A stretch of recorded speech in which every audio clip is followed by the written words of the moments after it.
What I found profound was that my situation was very similar to those people walking in. When I tell them my Yeah. stories, they could relate. Life is going to keep giving you lemons, so you have to decide how it's going to feed you for breakfast, lunch, and dinner. Not just lemonade. I mean, you can't survive on lemonade forever. You have to convert lemons into bread for breakfast, chicken thighs for lunch, lasagna for dinner. That is hard. Welcome to the Shaping Freedom podcast, where we dive into conversations that inspire personal growth, transformation, and clarity in challenging times. I'm your host, Lisane Basquiat. I am having fun as I enter into this next conversation with someone who feels like a friend already. And this is the very first time that we're meeting each other, but I love to laugh. I love to laugh and I love great energy. And that is what I'm feeling from this person. And then I'm going to pronounce his name, hopefully correctly. We'll see. We'll see. Yeah. So we both have a nice first name. Then the last thing you have to prepare yourself. You have to prepare for, you have to practice. So we'll see how I do. This episode dives into the transformative power of art as a path to survival, identity, and freedom. Nigerian-born artist Jeremiah Onifadé. Onifadé. Jeremiah Onifadé shares how his family's displacement during a religious crisis became the catalyst for his creative awakening, and how art has remained a bridge between pain and possibility. From using found materials to curating powerful installations in the United States, Jeremiah's work is a testament to human resilience and spiritual liberation. I am looking so forward to this conversation. What I've learned or what I've heard is that you are a man whose story embodies what it means to turn adversity into art.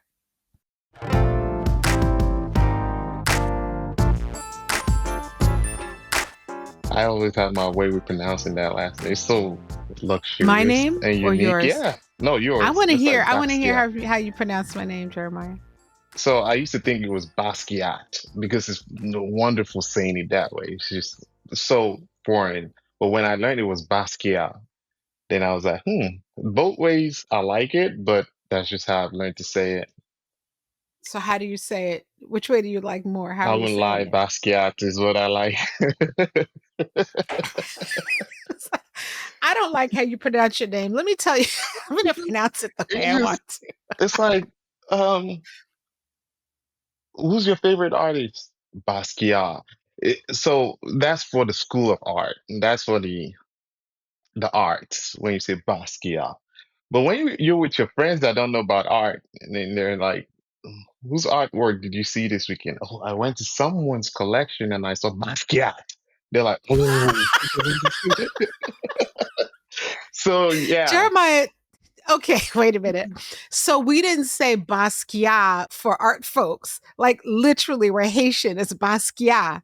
yeah, it's You're a saying French that word, almost but like French word kind of sound bourgeois, kind of like it's like bougie. yeah, bougie. Anything French is bougie. You could even say bread, croissant, croissant. It's That's like it's bourgeois. Whatever, because you have to prepare your R and prepare to roll it. So you can't just accidentally say the words. wow. Wow. Yeah, Wow. yeah. I don't know how to. Hey, I'm just giving you honest opinion of You're, what's I out listen, here. I appreciate it. I appreciate it. We are already rolling. I appreciate it. This is Lisane Basquiat, not Basquiat. Basquiat. You have to slow down and pronounce it. Okay, That's awesome. it. You just take Yeah, your time. Just take your take your time, time. relax. Well, the Nigerian in me doesn't let me relax, but I'll try to relax. I would appreciate that at least for this hour. Why Okay, not? I will. It will Why be not? wonderful. Yeah, of course. But for now, I wanted to mention that Billy Johnson, who's the PR person for Shaping Freedom, had the opportunity and blessing of experiencing you at a recent Confidence Con event with KJ Rose that I was hating on the fact that I didn't get to go. because I wanted to go and I couldn't. But he came back and shared with the team how amazing his experience was with you. And so, Jeremiah, I am very, very excited to have you on the show. Welcome to the Shaping Freedom podcast, Jeremiah. I'm so Thank you happy so you're much, here. Lisan. I pronounced it the right way, You did Basquiat. it? Yeah, See? okay. I've been playing it in my mind so I don't mess it up. Have you? But thank you so much for having me.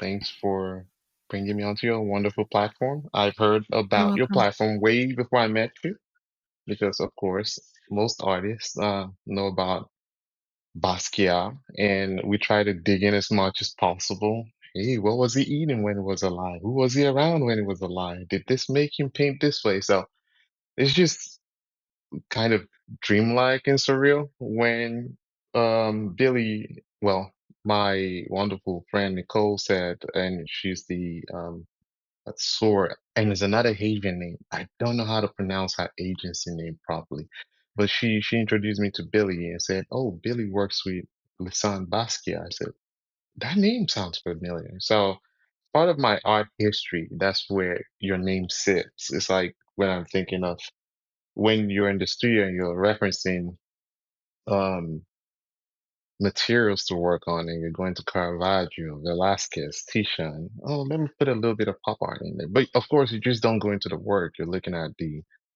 situationship of those artists, the specificity, what they were consuming. And I said, that's where I remember the name from. So it's wonderful meeting you. And thanks for having me on your platform. So nice to meet you. I'm having so much fun already. Who do you know how to spell Nicole's agency so that we can be sure to shout that out? I think it's Soeur. Yeah. SOAR? Soar. Yeah. Soar. Okay. SOAR agency? Yes. All Soar right. So there you agency. go. Look that up and maybe you can let us know a little bit more about Nicole as we continue the conversation. And it might have a different pronunciation. Maybe soiree. I don't We know. spelled it. Yeah, we We spelled spelled it. So this was it. going to be a conversation about art and your journey, and we're turning it into a conversation about words and pronunciation. It starts with that.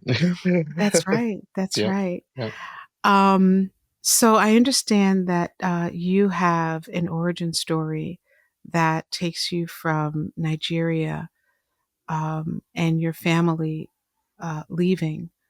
Um, can you share a little bit about that? Let's just start there, if that's where you want to start. Sure. I always say my art practice is just a documentation of my life, pretty much. It's just my whole life. And my life broken down into chunks. It's like a book with chapters. And every now and then when I make a new work or when I talk about it, I take a page or a chapter out of it and say, okay, what do we talk about now? Because there's a lot that I'm still unpacking. I've never fully understood. But if we have to go back, I have two siblings and I'm the oldest. We're born in the northern part of Nigeria. So, but we're not from the north. We're from the west, which is Yoruba. Well, the proper pronunciation is Yoruba. We're Yoruba by tribe, but we're born in the Hausa side, which means it's kind of weird sometimes when there's a crisis or there's a riot, so everyone has to have to band together. But there's another situation with that. I'm a Christian, and most of the North is not Christian. You have Muslims and traditional religion. And I was 13 while the world was celebrating Y2K and advancement. For us, it was different because in the North, there was a religious crisis. So where there's a fight between Christians and Muslims.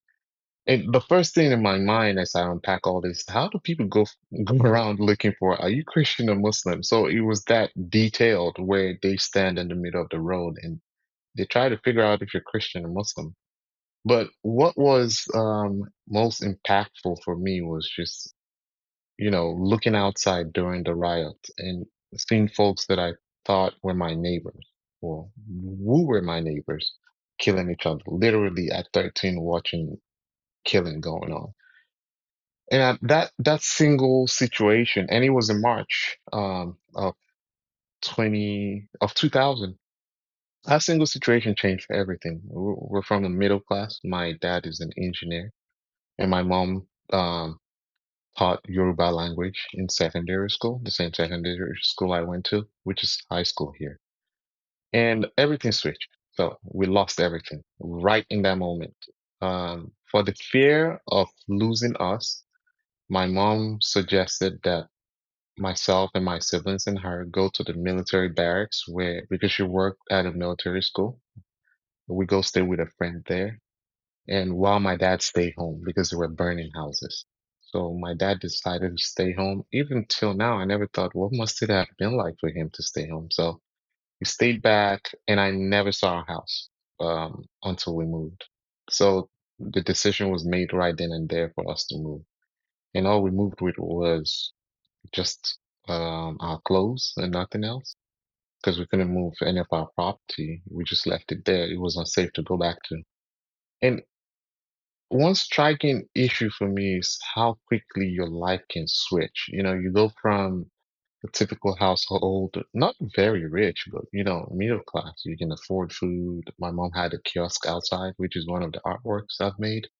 And that's why installation is very interesting to me. I always want to touch and feel those things back so that I don't lose them. But I also want to lose them so I can remember you have the ability to recover even if something is gone, which is something I've always struggled with because when we lost everything and moved from Kaduna to Ibadan, which is in Oyo State, which is in the West. Remember, I'm from the West. I was born in the North, but I've never really lived in the West. So I didn't know what it was like to live in the West. So it's like new adaptation at 13, trying to figure out the proper way to even speak Yoruba. Because we spoke Yoruba, but it's like being from New York, but speaking with New York accent in New Orleans. Now for the first time you're going back to New Orleans and you're thinking, I'm from New Orleans, let me speak like they speaking. It's going to be different. Then having friends, then realizing that if you lose everything, starting back up is not easy. Our house, they didn't have power for the first 8 months, no electricity. I mean, coming from somewhere, it wasn't like there was really electricity, but we still had a decent amount, um, where we moved from. But coming to a place where there was nothing, unpaved roads stopped about zero point 0.5 miles from our house. So paved road, I mean. So you just have unpaved road leading to your house. Water was just like you need to fight for well water in the morning. But all that didn't really matter to me then. The We couldn't afford a couch or mattress for 8 months. I mean, we literally just slept on the floor. So it was shaking to me. It was hard for me to just realize that one single grip of emotion. And I always play back to who decided that crisis, who decided the riot should happen. And, you know, that decision affects so many people's lives. But just a quick summary of where and how, the foundations of my interest kind of practicing art unknowingly started and how the move in my life started, how moving around started and fending for, just trying to get greener pasture. Mm. And did you what was your art practice at that time, whether you called it that or not? Exactly. So I didn't go to art school in Nigeria. I only knew about drawing classes in secondary school. So the only safe place for me when everything was chaotic is to draw. So we don't call it painting, or we didn't call it painting in Nigeria. Let me not downplay the art school in Nigeria. I didn't call it painting, I call it drawing. So it's just draw. And the best way you know, to have a dream is to draw out. Imagine I have a house that has nice sofa. I have a house and that has television, and you draw electric bulb, and people see electric bulb in your artwork and they see habanero pepper. They don't understand that all these things they weren't reachable. They were far. It was like me and my younger brother will dream of like one day mom and dad will have enough money to buy a sofa, like the one we used to have. Did we really used to have one? Where's the photo? Mom, where's the photo? We didn't have, and we're so young, so everything was like a dream, not a dream. Was it true? Was it not true? Okay, can we go back and look at where we used to live? No. So I'll draw all that out, and we struggled. So from 13 through 17, we couldn't find a nice house because we just couldn't afford it. We moved from that first house we lived in is the place called Iyana Church and to another place called Arulu. That was even more terrible. And you know, the survival thing is just to just draw your way out of it so you don't feel so sad and depressed. You just imagine for hours, you know, there's nothing to do. You just get a pencil, get a paper and just draw. But where things took a different turn was when we moved again, the third house. Now this is on Agbola Street, Chief Agbola Street in Ibadan. And how old are you there? Now I was, I think, 15 going on 16 because I finished high school at 16. Now we're closer, a little, we're coming out of kind of the rural side of town. We're moving towards the city. Now I was starting to have friends and there was a place called a cyber cafe. You know, internet wasn't available in people's houses. It was in a cafe. People come to browse. They buy minutes by the, we call it minutes. It's just a code for you to type in and have access to the internet. There was one side of the building was a business center. The other side is a cyber cafe. So business folks come to the business center to type out documents like proposal or line sheet or invoice. And the other side is the cyber cafe. You know, you need images for your documents. So you have to go online, go browse the world and see. I knew how to draw. So it was just easy for me to go online, whatever I imagined, get a bitmap and create that logo. My brother knew how to type. So what we'll do is we'll realize, okay, we could tell people we'll do this stuff for you. Just buy us minutes, you know, buy us overnight minutes. So you can browse for 1 hour, you can browse for 30 minutes. But if you have longer projects, you can just buy the minutes for overnight. It's like going all night, 12 midnight to 6 a.m. So my brother and myself would rush and finish their project in 1 hour. Then the next 5, 6 hours is just for us. We browse the world. I started looking up art school because that's the only thing I really knew how to do, was like paint. And I just imagined like, well, maybe there's a school out there that can take drawings, then they'll admit me. Yeah, it was actually a thing. So I discovered SCAD and other schools, SCAD, Savannah College of Arts and Design. It was in, well, it's in Savannah, Georgia. It also has campuses in Atlanta. But there was a problem. I couldn't afford it. So I came home, I told my mom, and she's like, huh? Well, let's pray. Like, mom, that doesn't even give us enough minutes to go to the cafe the next day. You just added more to the wahala we have. So, my brother and I did well with what we were doing. He did actually good. So get to the point where we actually have about 30 people lined up. What? Yeah, more than 30 to type. I'd have about 50 people lined up to do design. Then it graduated from there to while I was doing my school, I was part of the first few people to have a DHL or Courier Express, just have a motorcycle come deliver something at a cafe from overseas. And they'll say, what is that? I mean, think about a guy who has no family member overseas. I mean, You we've called seen us bougie. You called the Basquiat's bougie. That's pretty bougie.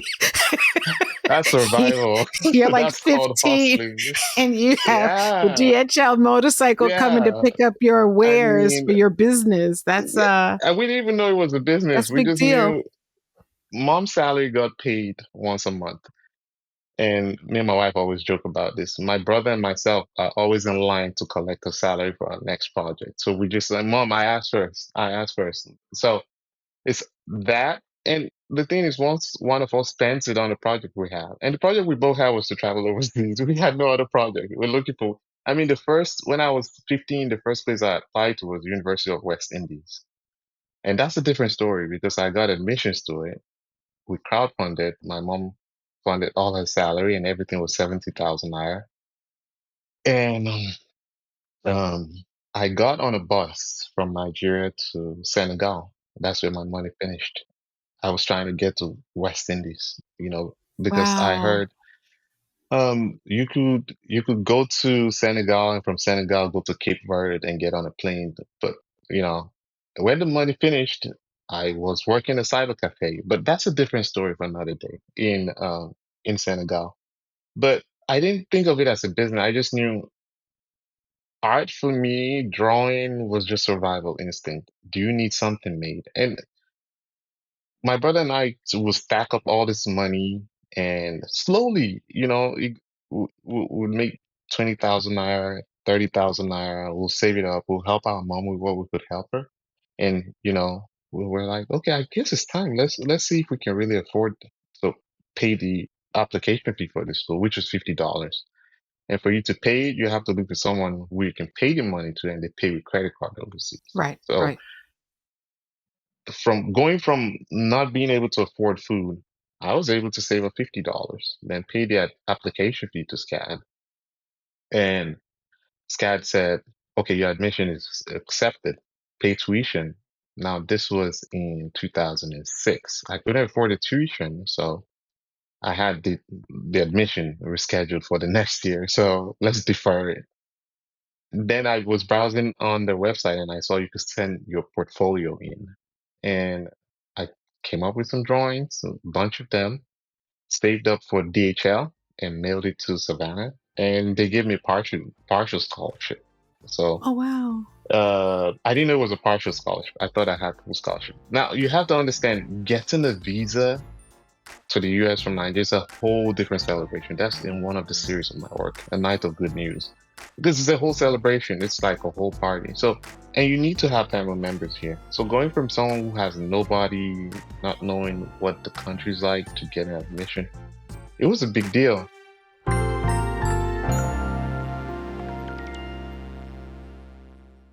Hey, it's Lisane.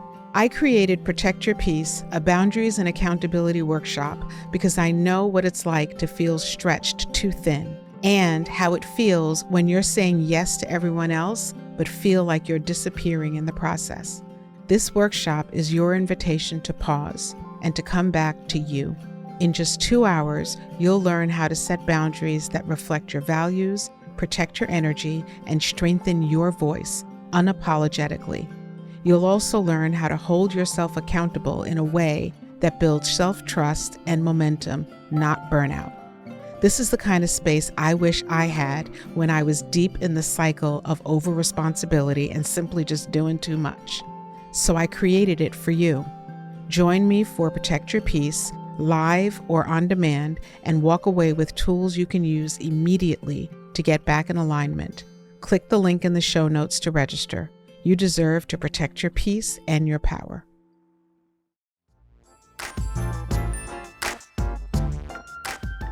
So we raked up everything we had, and at the airport, all my parents, and I'm just skipping over a lot of story here, but at the airport, my dad, who's wonderful, was able to come up with the flight transport to get a flight ticket, and they were able also to get me $200. So I had $200. I had my ticket. I had a backpack, but I didn't have the balance of my tuition fee. I haven't paid for accommodation, which is boarding. You live on campus. I didn't even know who was picking me up from the airport. So my flight from Lagos to Atlanta, I was just coming. So this is just you or you and your brother? Oh, just me. There's just me. Just you by Yeah, yourself. my brother Wow. came the following year doing the exact Okay. same thing I did. So Okay. So wait, so you get there. So you get to Atlanta? I get to Atlanta. I realized for the first time when you get to it, you're supposed to schedule someone to pick you up at the airport. I've never traveled on a plane. So this was at 21 or 22. I got to Atlanta and I remember I had a friend on Facebook. So I took someone's phone, I browsed my Facebook real quick, and I messaged her. I said, I'm here in Atlanta. Can you, no, I said, can you guess? She said, no. She said, where are you? I said, I'm in Atlanta, where you live. Then she didn't respond. But then Because I you're coming to the messaged United. some other friend again who had a Yeah. brother in America. I just knew his brother was in America. And I said, I'm in America. Do you know where your brother? He said his brother lives in Kentucky. So he said, but my brother is not available to receive you for the next week, for the next 3 days. Then I just stayed at the airport for about 4 hours. Then I'll refresh my Facebook waiting for my friend to respond. And when she responded, she said, yeah, I live in Alpharetta or Lafayette.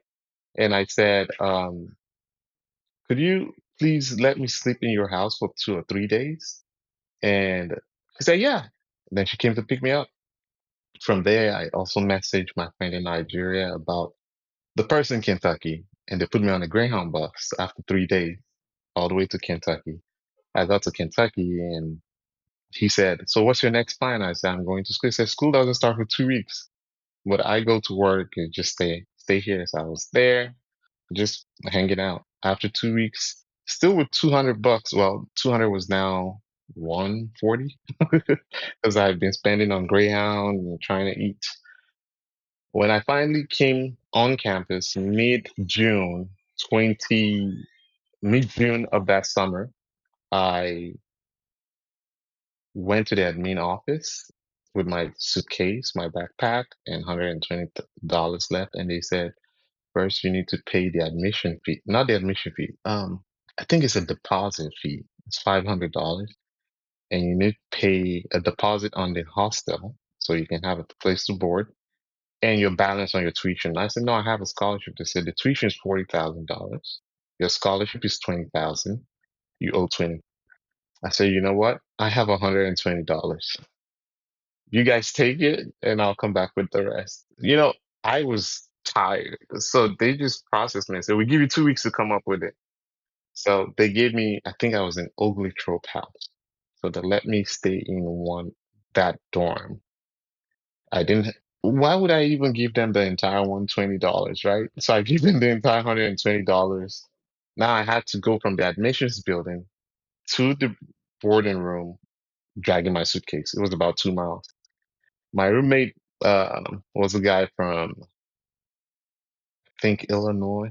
He had the room set to 57 degrees. I was like, oh Oh my. And my. coming from a tropical country, I was That it shaking. felt like 2 degrees, I'm Yeah. And sure. I didn't know Yeah. anything about comforters. I didn't know that was a thing. I didn't know blankets. So for the next 2 weeks, I slept without blankets, without comforters. I wore three of my clothes at the same time to go to bed. Mhm. Okay, time to get hustling again. As an international student, you have to get at a job on campus. But it took a while to get a job. I mean, I'm not the only one applying. Everybody on campus. I found the films department, the camera department had a cage where we store all the cameras for shooting for all the students. So I applied to be a cage monitor. While that was coming, I started advertising. I can draw, I can paint if you want. I started getting people who wanted me to do their homework. So I was paying. I had so much that I even gave out some of those to my friend. He's a wonderful guy. I think he's still in Nigeria. He's between Nigeria and UK. Fonferi Koroye. Is, and I started, handing out work. Said I have drawings. I have people who need logos, design, and that was the first time I knew that there's a difference between drawing and painting and art. You know, I would go into the buildings and I started learning about um, art history, art movements, art masters. And for the first time, I knew people turned this into a real life career and it shaped societies. And it really turned around the idea of your understanding. But you know, and at that point, I made it a point not to draw the typical human being anymore. Because all my life, the regular drawing, of the human body or the typical everyday life, it was a struggle thing for me. When I look at realism, it doesn't look, it's a wonderful work of art, but for me, it signals hustle. That's just what I see. Let me paint your grandma for $50. It's like hustling to me. But I wanted something that was a personal personification of myself. I had to come up with my own, because when I read art masters, they have a visual language of themselves. something that you see and you remember them. You know, you don't need to remember their name. You don't need to remember their faces. You need to just, it needs to signify something to you. And I wanted to know what was one thing that I've really struggled. It was emotions. I just really never understood it. I didn't know it was a thing, but it was the single driver that pushed me and my family out of a situation. You know, the emotions of these people deciding, well, you can't be this religion. You have to be this religion. Well, you're from here. And let's remember that every idea and every thought process has a deliberation in our heart by our emotions. You know, it's a whole set of beings in there. And sitting there deciding, should we start a riot or should we not? You know, there's a decision made in there. So I wanted to start giving faces and names to these emotions. I wanted a character that represented this. I've never seen anyone say this is what the image of an emotion looks like. I would ask people, can you represent emotion for me visually? And there's, I don't know, it's just a feeling, you know? And I said, "Man, that looks like a worm, like a snake, like a rope." And, you know, that birthed me coming up with like the idea of, okay, I can name it cards. And Mm. I wanted a character that kind of reminded me of my journey because I was always thinking of when I go to the West, you know, wherever the colonial masters came from must be better, right? Whenever I go to the West and see the cartoons of Tom and Jerry I've always watched, maybe you will be better. But I wanted that to be part of a stamp of my journey. And I wanted a character that looked like, you know, the cartoons I've been seeing and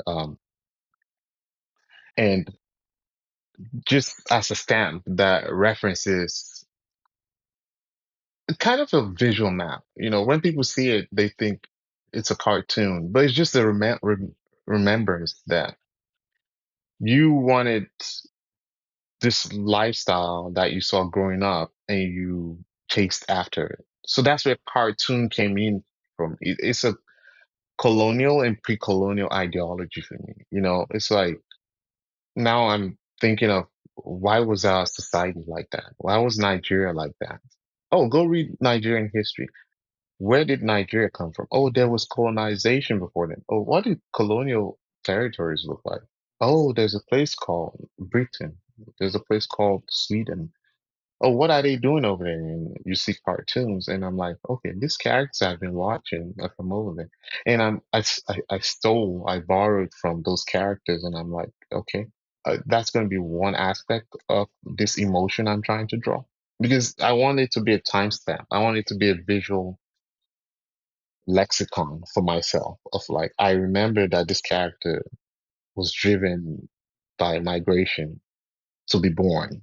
It was birthed out of my interest in migrating to a certain place. And with that, I started on an idea of let's name it orbs. And those two words sound like English word, orbs and cards. They're not English. They're actually short for Nigerian terms. So orbs is short for Orobo. Orobo is, it can be derogatory, but it can be also a nice term. So let's start with the nice term. It can be a signification for somebody who's chubby, well-to-do, from a well-to-do family.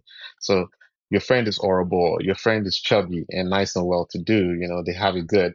So when you have well-to-do friends, that's what it's going to mean to them. When you have not so well-to-do friends and you're calling somebody horrible, then you can be signifying a more derogatory term, like you're speaking of them having the bigger body part or something. So it was very important to me because I wanted to be the, you know, I wanted to be well. So the character was from that standpoint. Let's call it orbs, like a nickname for horrible orbs.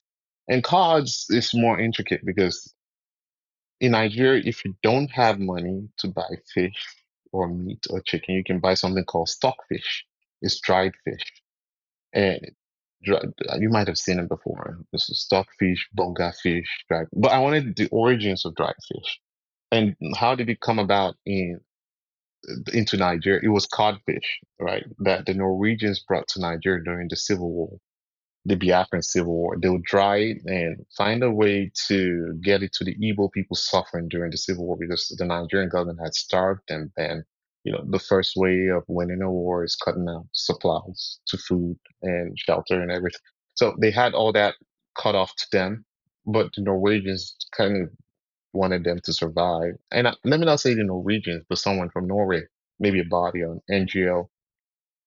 And I was just very interested in survival, and cod. So I didn't even know when I named it cod, I didn't know codfish was a huge thing like that. I just read it as part of because I like to read a lot, read, then draw, and that's it. And that's how the names for the characters were born. And after summer in school, I realized, well, I couldn't afford this tuition fee. Well, it was time to move on. Called a few friends, and from there, I moved to Dallas. But I'm saving all the stories and just jump into how I got to Dallas, and that's how my migration led me to Dallas Fort Worth. I have a question for you. You said, just to bring it to completion, you mentioned the word wahala, and I've heard this word before. What does that mean? It means it just means trouble. Wahala means trouble. Like I don't want wahala. I don't want trouble. So in your mind, you're always thinking, how do I how do I not get caught up in trouble? How do I not get caught up in wahala? That's what is a driver for most Nigerians. Let me just save myself from trouble. Because we've seen trouble. We've seen real trouble. I always tell people when people say living on the streets in America, there's one or two things. You're either living in a shelter or you just left your family. When you say you're living on the streets, it's not the same in Nigeria at all. It means you have mental issues or you're a mad person or. Mhm. So I was looking at my life, and when I say to reduce the idea of getting to wild in life, the way I saw things going is either my brother and I could get ourselves on the path of survival or we end up just on the street. It was just a matter of time before we keep taking our mom's money every month and we're 3, 4 months in debt. She didn't have enough money to pay the rent. And my dad was doing his best in the north. He didn't move from the north because He never moved from the North. He stayed there? he stayed there, but they both live in America now. But he never moved. But during that whole period of time, he was there to Yeah, watch the house? he's just there to watch the house. And remember, he's never lived in the South or West, so he Mhm. didn't know what he was going to do moving over. He had his own personal business. He was an electrical engineer who made gearboxes, control unit to switch from generator to regular power. So those type of businesses, you have an established line of clientele. So moving to the west or to the south, he didn't know anyone. It's like starting all over. I guess his idea was to wait till the riot was over and just see if we could just start. But things would come up a little bit and we'll be able to get enough money to survive 2 months out of the year. Then after that, because he would send money to us every month. But my mom had 3 kids. Now that I have 3 kids, I know it's not. You understand the struggle. I understand Yeah, the yeah. struggle, why it wasn't just enough money, because 3 kids trying to grow, and my brother and I decided, you know, to reduce the wildlife coming to us in future, we just have to figure it out. We have to figure out what Yeah. we can do to get ourselves out of the situation. It's interesting, a couple of things that I'm getting out of this. One is how this situation happens, and it's a dispute that you're kind of at the effect of. Hmm. Your family became at the effect of. And as a result of that, it changes the course of, I'm sure, whatever plan your family had, just in a moment. Yeah. It changed. Um, those are profound events to have experienced as a at any age, but as a young man, as a young boy at the time.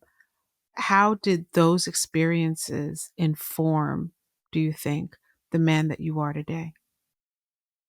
So I've spoken to so many friends and colleagues, and I said it helped me build this personal university, personal ideology of how to, it's just a how to reinvent yourself.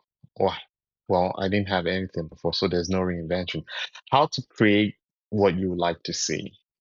But you had something. I didn't know I had something. That Yeah. was the first. Discovering what you have was the first. You were, so speaking today is the first time realizing even making logos and admissions for people in Nigeria was a small business. So it was just a struggle thing that led me to understand what I had. It was, so I was thinking, what if I didn't know how to draw? What would this have been like? Well, you had a determination thing. Yeah, yeah. Maybe it was coming out of a struggle that your Mhm. family went through. Many people struggle. Many people have maybe not that story, but there are many stories. But there has to be something inside of you that would have you take those circumstances and translate that into buying minutes with your brother and having lines of people, and that's determination. It's determination. I think it's farther than it's determination, but I think determination is on the easy side. It was just survival instinct because we'd just be out there. Remember, we didn't even figure out, they don't let you in that building where they sell the minutes if you're not a patron or if you're not a customer. So we just hung out, and it was out of I'm hungry. Me and my brother would be there from 8 a.m. Now it's 1 p.m. No food yet. All right, what do we eat? Well, somebody uses their minutes. They buy 30 minutes. They have 5 minutes left on it. We get the ticket. Now you can get in the building. Oh, what are you doing in here? You just riffraff children. Oh yeah, get out of here. Well, I know we have minutes. We have minutes. Oh yeah, let me verify your minutes. And that's something they do. They say, you have 5 minutes? Yeah, we came to browse yesterday. We have the remaining. But me and my brother are not using the minutes. We're in here to speak to people. you know? Right. uh, we just stand behind people, we see, what are you doing? Oh, and we're trying to look for a logo that I need to turn in, affluent kids that were already in university or business folks. I'm trying to do this project. It's just tiring. What do you need? I need to write a 30-page document. I need to put drawing of agricultural produce in this. I can do the agricultural logo and my brother will do the typing. Just think, how much is it? Like, okay, give us 2,000 naira. Okay, what else you need? We need minutes. So it was just hustling. It was hunger. We didn't even know what we were doing. As soon as they gave us the minutes and the money, you think we're starting on the project?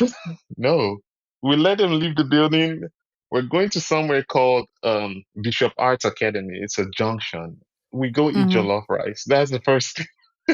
You go get jollof rice and nice piece of goat meat, then rest, relax, because we already know what we're gonna do. This is second nature. He doesn't have to think about typing. I don't have to think about coming up with logo. I just need time on the computer. I know what I'm doing, or I sketch and scan it. I know what I'm doing. So, yes, it was determination, but it was just hunger. I'll tell you, we're just hungry for, and not hunger for because people say hunger. You're hungry about your goals in life. No, we're hungry for food. For food in our belly. We needed food. And we needed to take something home to mom and help and say, okay, you're not the only one doing this. Mom, look what I made today. And now we can buy a little bit of food to add to whatever will sustain us till the end of the month when our salary comes in. So yes, determination, but also just hunger as a human being. Let's talk about your art. Like once you actually got here and started and got to the point of creating art, was that just kind of the natural progression of things for you? Did you think about doing other things? So I want to get to a point in life where I do the things that give me joy. And I've been working or hustling to get some sort of thing that'll get my bills paid since I was 15, 14. So as much as that gives you joy, that's not the kind of joy we're talking about here. We're talking of you just seeing a mark of yourself doing something that you feel like doing, which was painting. I was so sad when I couldn't afford SCAD and graduated SCAD because I thought I wouldn't be an artist anymore. When I moved to Dallas, there was an art community, but you know how the art community is. You have to earn your way in there. You just don't go marching. Oh, you go to school and you meet friends. You meet professors who critique you and find a spark inside of you. For me, there was none of that. So when I moved to Dallas and after years and years and years, because it wasn't until 20, because for me my pathway into the art was even different. For 5, 6 years in Dallas, I just made artworks and put it on t-shirt. And my very wonderful friend, Emmanuel Eben, who would go together, would just go look for where there were famous people and try to give them my t-shirt. But selling shirt was not my goal because at some point it was making some money. And I told my friend, this is not what, because I had stories. I wish I was a musician or a poet because I can just narrate the situation because I was not the only one. Still till today, I'm not the only one going through this as a Nigerian. Nigeria has 230 million people. I can easily tell you 30 million people are going through this today. What's the this? What's the this that the 30 million Nigerians are going through? Just hustling, trying to find a better life, trying to get out of this riot happens. Issues happens to family that displaces them every day in Nigeria. Yeah. And because life is not there to babysit you, nobody cares. But if you find someone out there who's been through the same situation, or you find an artwork that is narrating, it's like reading a book and you read a book of how some Disney became Disney, sleeping outside and playing, it's possible for you. And my goal was to narrate just every tiny snippet of my situation by the end of my life when I'm 100 years old. I want to have taken every snippet of my life into an echo of painting. And that's what my Mm, goal is. And if you stumble on it, one part of it might just work for what you're looking for. It might just represent a timeline in the experience you've had. And yeah.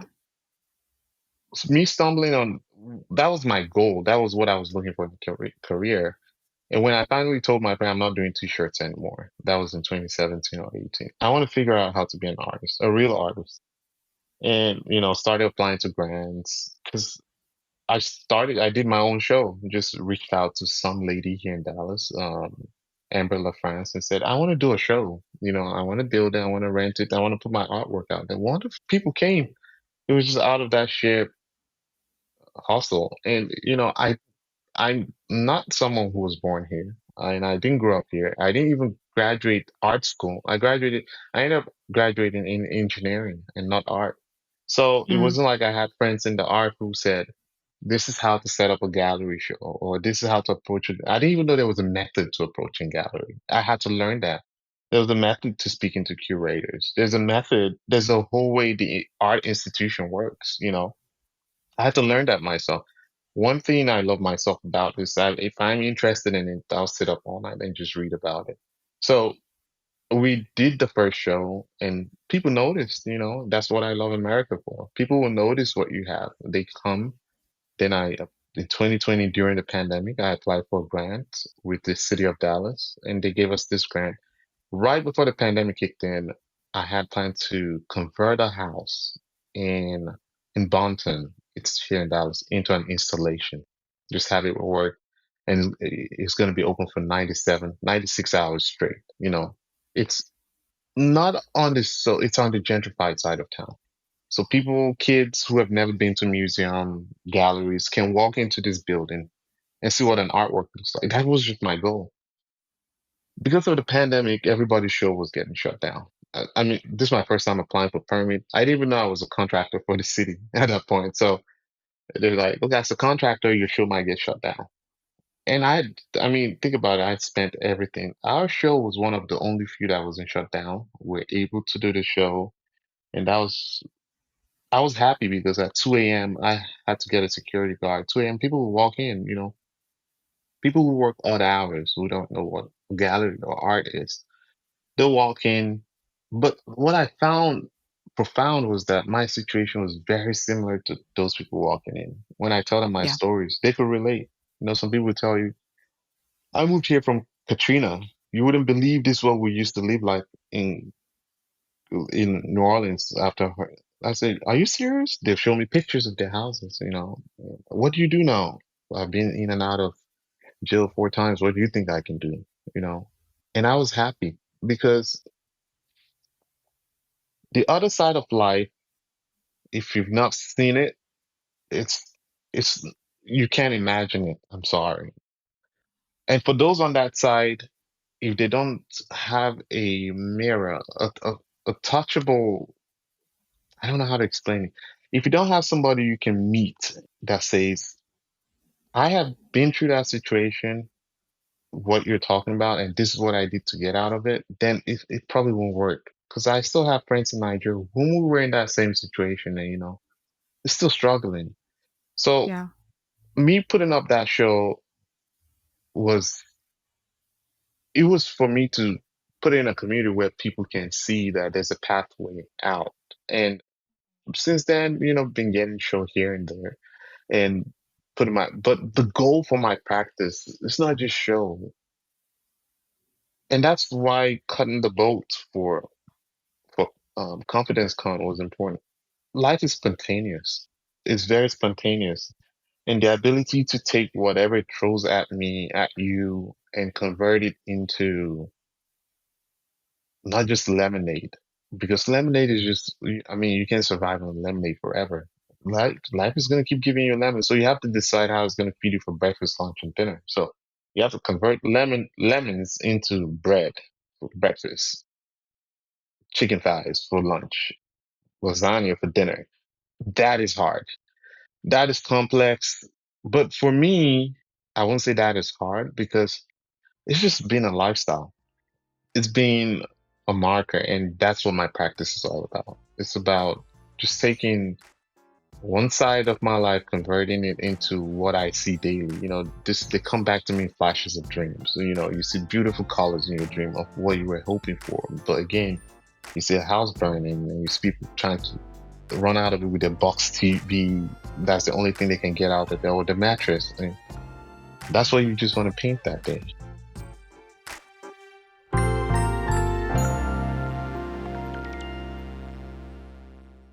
All right, can we talk a moment about setting the vibe? If you're anything like me, your space needs to feel good in order for you to feel good. And that's why I created the Shaping Freedom line of candles. It's not just about ambiance, but really about how you align yourself internally. These are more than just candles, they shift your energy. Whether you're journaling, meditating, working out, or just taking a moment for yourself, these scents are curated to ground you, lift you up, and bring you back home to yourself. They also have an 80-hour burn time and scents that are designed to evoke feelings of alignment and internal congruency. And we can all use that. Go to shop.shapingfreedom.com and check them out. Find the one that speaks to your spirit, or buy all four, and let them burn with intention.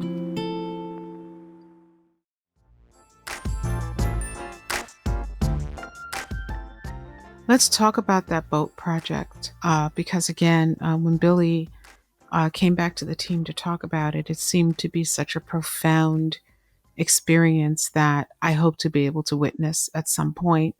Uh, and talking to you about your journey, it seems to be a real metaphor in some ways for not just your experience, but the experience of so many people. The boat, is so symbolic of things.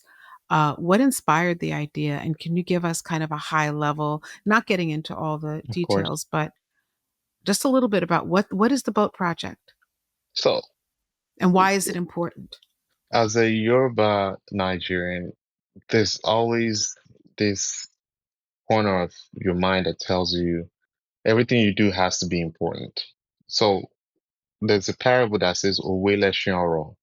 Like proverbs are the guide rails, if I'm translating this properly.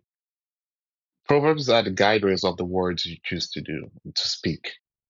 I felt like an important work is the guide rail for someone who has an important show. Confidence Come might not sound big to people, but me as a person, imagining what Confidence Come will become, not can, will become, I just felt it needed a spontaneous artwork. The proposition was to have painting for guests to just have a canvas and they come paint. But I wanted something where they're able to not just paint, they're able to witness scary on one side, but confidence on the other side, and combine this combination of life, just life as an artwork, you know? And I told them, I said, we can't do the paint on the canvas anymore. I need a boat because it refers to a journey, a voyage of you taking yourself from one point and delivering yourself to another point in future. You haven't seen, you can only imagine this point, but you haven't seen it. But why not use a car or a flight? They're faster. But a boat is how life is. Life is very slow. I mean, hold your breath for Yeah. 2 minutes. So it's a voyage of people who get on the boat and get off my boat. It's a Yeah. parable Yeah. for so many things. It's a parable for the journey that people are supposed to take coming to complex confidence. I keep saying complex con. That's another one I've been to. But it's supposed to represent the journey they're gonna embark on. But another thing was that for me to do that, I've never literally bought a boat before. I live in Dallas. I needed a boat in LA. That's one. I've never used a chainsaw before. I don't even know if the space would let us do that, but that's part of the artwork. Just Hmm. confront my own confidence for the artwork because I call myself a performance Afro-surrealist artist as well. Most performance artists, they they dare the unknown, which is the unknown for me. And I want people to see me do it in real life, you know, attack or confront the unknown, you know. And it was a whole project trying to get a boat bought. We didn't even know we'd get a boat until a day before. Now, and I'm here, we had to get the boat delivered from one part of California to LA, in the busy traffic. That's another way to approach it. So all that for me was the art practice in itself. It was the artwork in itself, the whole process. Then getting there, then cutting the boat in front of people and telling them you're coming to complex con, confidence con, and you want to confront yourself and say, I want to, confront my confidence. I want to see what I'm capable of doing. Hmm. Well, for starters, this is what I'm capable of doing. I'll cut this boat. You paint where you see yourself in future and just hang it somewhere in your house. And Yeah. if life gets worse, because those are the things I never had. I never had something to reflect on that says, keep going, you'll make it, or this is a covenant or a promise to myself, a promissory note to myself. And that's what I just wanted to do with that artwork. When you think about, because you spoke about the people who never got out of that situation back in Nigeria, or just people that you've encountered in your life. Um, when you think about, I'll ask you two ways. When you think about the next generation, right? What is it that you would like for them to take from or be inspired by in about your journey? I think the abilities we have is an infinite rubber band, an Mm, infinite elastic rubber band, and don't be afraid to stretch it. I mean, stretch the living daylight out of it. When you stretch it, then start categorizing your stretches because you can also stretch some more and stretch. But guess what? Once it breaks, you can tie it and keep stretching again. That's what I've learned. So if someone was able to say, I mean, all this new motivations and motivational speakers, and I didn't have all that. These are blessings to people now. Take it not just as a fancy talk. Use it as a fire pack in your back and just tell yourself, what can I do with just this new one I've received, mhm, And with that, whatever you put your mind to, unlike other people that will say you can do it, you cannot do it because you don't know what you're doing. You have to chart it out, read about how to do it from beginning to end. mhm. Now go meet people or put yourself in spaces where you can meet people who have done it before, are able to do it. I have a way I see myself as an artist. I spoke with my friend Nicole and I said, as an art, I'm not an artist who is rushing to get glorification or, to get into different shows because I have a very broad range of what I'm trying to do with my practice. So it's going to be very, very, very slow. It's going to mature slowly because when I look into the process, it wasn't easy for any of them. None Hmm. of them had it handed out to them, especially for a person like me. So if you see yourself as someone who had no mentors, no references, so the way to do is think of it as a hard chore. It's a project for me to undertake, but the freedom is that it's an elastic rubber band. You can Hmm. retry, you can take your time, you can design how you want to move it, and once you start seeing progress, then it's working. Then you Yeah. add more to it. But here's the fun part of what I'll add to it. Make your vision and your goal as big as you want, as huge. I mean, that's what I started doing. So when they told me, come, people who paint on canvas, I said, no, no, no, no, no. Tell her not to buy canvases. We're buying a boat. I don't know how to buy a boat. So I don't know how to buy whatever. But if you can tackle that huge project, guess what? It's now small. The next one is big. So what I'll tell them is know that life is not easy. It's not going to be easy, but it allows for you to stretch. There's a freedom of stretching. You can always try. You have 1 hour, 2 hours, you have 300 days, 365 days to retry if you fail. But because of what you have, make your goal. Because once your goal succeeds, you want to you want to cover the sky. You want to Yeah. bloom. You want to be the biggest sunflower anyone has ever seen. So don't spend all your time focusing on a very small goal. I mean, create the Oprah Winfrey Network plus CNN. Be the biggest. The design the huge. I mean, I'm not gonna tell Nicole the first idea I had for Confidence Con because I always want the biggest ideas. And once you write down the ideas, you design the ideas, it's not easy, but you take the first step, you solve the first problem. What's the first problem? Okay, we knock it out. Now let's go on to the second. And that's what art does for me. I mean, I didn't know about canvas stretching. I didn't even know. We painted, so we prepared the surface of our canvas in Nigeria, the ones I sent to SCAD, with glue and water. And I was only able to afford three colors: yellow, blue, and green. Now, black came from charcoal. No, not typical charcoal you buy. It's the charcoal from, there's something called akara in Nigeria. It's beans cake. They sell it on the side of the road. So once the lady is done cooking, you go gather all the charcoal she's used, you pound it, then you add water, we add glue, you add egg to it, and that's your black.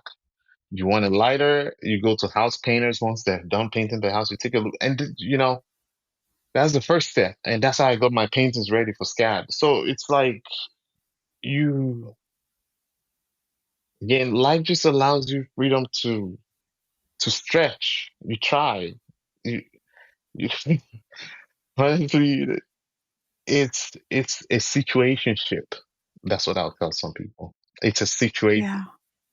No amount of advice or mentorship can, but just tell yourself, I'll be ready when the situation happens and I'll give it all I can to figure out what the problem is out. I won't give up. You know what I get out of what you're saying? Because I think about what you're saying, and I think about my father, who also came to this country as a very young man, who came to this, Gerard Basquiat is his name. But my father came here in December. I'm looking at a photo of him right now with a big old smile on his face. But he came to this country in December. Um, and as he put it, with a toothbrush in his pocket, right? And he got his family to allow him to support him to get here. And then once he got here, he was on his own. And he came from a tropical place from Haiti, and he had no preparation for the cold, Yeah. Harsh cold of New York. the harsh cold of New York. And his first job was pushing a garment rack down the street. Wow. And he talked about, when he shared the story with his three children years later, he talked about how cold it was, and that it was so cold that the first coat that he had was a woman's coat. He didn't even know. He didn't care. He was cold. Wow. Um, my father from Haiti uh, uh, decided he had seen some businessmen in Port-au-Prince, and he said that he was going to be an American businessman. My brother, Jean-Michel Basquiat, said he was going to be the greatest painter of all time. You just shared your ability to envision something. And what I got from what you said was that your vision is the canvas. The vision is the canvas. That's it. Yep. Whether it's a canvas, whether it's a boat, whether it's the life you're going to create for yourself, um, the family that you choose to create, whatever the vision is, that is your canvas. Dream big and then fill in the blanks. Yep. That's your blank Exactly. canvas. That's Your it. vision is your blank canvas. Then come and fill in the blanks because you'll learn whether you're staying up all night reading, whether you're asking questions, whether you're making sure that you meet the right people. That's how you fill in the blanks to create this piece of art that is the fulfillment or completion of your vision. That's what I got from what you shared. And I think that's beautiful inspiration. Thank you. How do you measure success today? It's one step after the other. You know how you walk and you put one step in front? Mm, If I can successfully put the next step in front, then that's it. I mean, I'm not looking for a huge reward after I complete something. Because, I mean, after I've just been able to situate myself and have a regular life that is outside of what I used to live in after the riot, everything is a bonus. mm, So I'm not beating myself up to me. I don't like looking back and over, because success has been, for people, this is not success. They want a jet. They want different things. For me, conquering that in itself is the success I've wished for. Everything is just bonus points. So if I'm able to take one step after the next, if I'm healthy the next day, that's success. That's just it. If my kids are doing well, that's success. Fortunately or unfortunately, the thing that would have been a successful thing has been conquered early in life. You know, mm. if I was to conquer this later in future, then that would be my goal. That would be my measurement of success, getting out of this situation. But I think I've done that. And it's not like I underscore anything coming my way. It's just, I don't beat myself too much over getting a successful outcome of it. And Yeah. that's just how I measure success. Jeremiah Onifadé. Yeah, yeah, yeah. How can we support you? Just tell people about my artwork. I want to get into spaces so I can get out all these dreams and ideas I have. You know, that's it. Tell people about me. That's, well, maybe not about me or my artwork, at least. And if people are interested in seeing, they don't have to. If they're interested, I'm available. I'll show and they'll see new stuff, new things, new ideas will spark up. It's just, and that's the best way to support. Excellent. And my last question is if there was one thing, having created the boat, the journey for yourself, if there was one thing that you could say to the young boy who was at the store buying minutes, what would you say? I'd say you've discovered what other people couldn't discover. Because everybody at 13, 14 are not looking to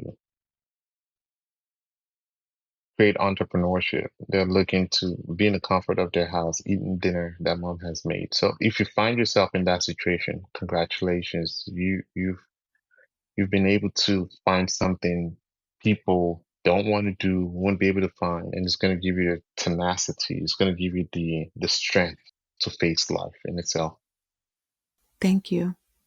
No, thank you. Thank you for, I mean, I'm here on Lisane Basquiat show, so who can tell? Just keep going. So it's just one leg after the next, one feet after the next, and thanks so much for having me. That's really wonderful.